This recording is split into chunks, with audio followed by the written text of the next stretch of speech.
Michael Saylor met en garde. La preuve de réserve on-chain, une mauvaise idée pour les institutions. Alors que les preuves de réserve on-chain se multiplient dans l'écosystème crypto, Michael Saylor, fervent défenseur du Bitcoin et président exécutif de Strategy, alerte sur les risques de sécurité liés à cette pratique. Pour lui, la transparence pourrait bien affaiblir les entreprises plutôt que de les protéger.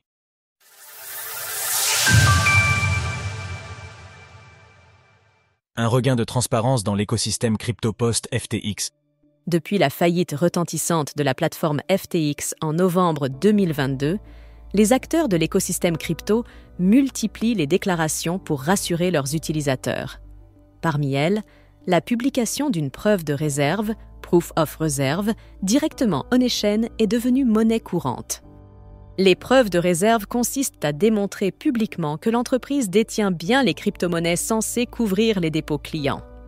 Des plateformes comme Binance, Kraken ou OKX, mais aussi des gestionnaires comme Bitwise, jouent ainsi le jeu de la transparence, alors que Tether, émetteur de l'USDT, a choisi de fournir des attestations trimestrielles réalisées par des cabinets comptables. Découvrez la première crypto-monnaie au monde, le Bitcoin, et ses avantages. Cet effort général aide à regagner la confiance des investisseurs après les abus de certaines entreprises, notamment FTX, dont l'effondrement en novembre 2022 a révélé une gestion opaque des fonds des clients et un manque de réserves réelles. Cependant, cette pratique ne fait pas l'unanimité. Lors de la conférence Bitcoin 2025 à Las Vegas, l'analyste en chef de Blockware Solutions, Mitchell Askew, a interrogé Michael Saylor, président exécutif de Strategy. Il lui a demandé s'il avait l'intention de publier une preuve de réserve sur la chaîne, et sa réponse était « on ne peut plus clair ». La manière actuelle, conventionnelle, de publier une preuve de réserve est une preuve de réserve non sécurisée. Pour Michael Saylor, les preuves de réserve diluent la sécurité. Pour Michael Saylor, publier des preuves de réserve on-chain, notamment en révélant les adresses de wallets, expose les entreprises à de nombreux risques.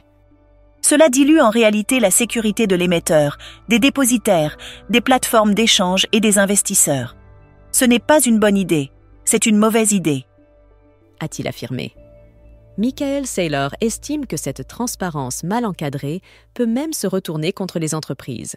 Aucun analyste en cybersécurité de niveau institutionnel ne penserait qu'il est judicieux de publier toutes les adresses de wallet, au point qu'on puisse les tracer dans les deux sens. Michael Saylor et Strategy font face à un recours collectif pour déclaration mensongère. Michael Saylor a même suggéré de poser la question à une intelligence artificielle. Passez-la en mode DeepThink. Demandez-lui quels sont les problèmes de sécurité liés à la publication de vos adresses de wallet et comment cela pourrait affaiblir la sécurité de votre entreprise sur le long terme. Elle vous écrira 50 pages de problèmes. Le dirigeant de Strategy ne s'est donc pas engagé à publier les preuves de réserve de sa société, pourtant connu pour être le plus grand détenteur institutionnel de Bitcoin au monde, avec 576 230 BTC. Cela représente environ 62,6 milliards de dollars au moment de son intervention. C'est donc la première société au monde détenant le plus de Bitcoin, suivie de loin par d'autres sociétés comme Fidelity, qui a 200 058 BTC, Block.one avec 164 000 BTC, Tether, qui détient 100 521 BTC, ou encore Marathon, qui en détient 44 394. Retrouvez toutes les actualités crypto sur le site cryptost.fr.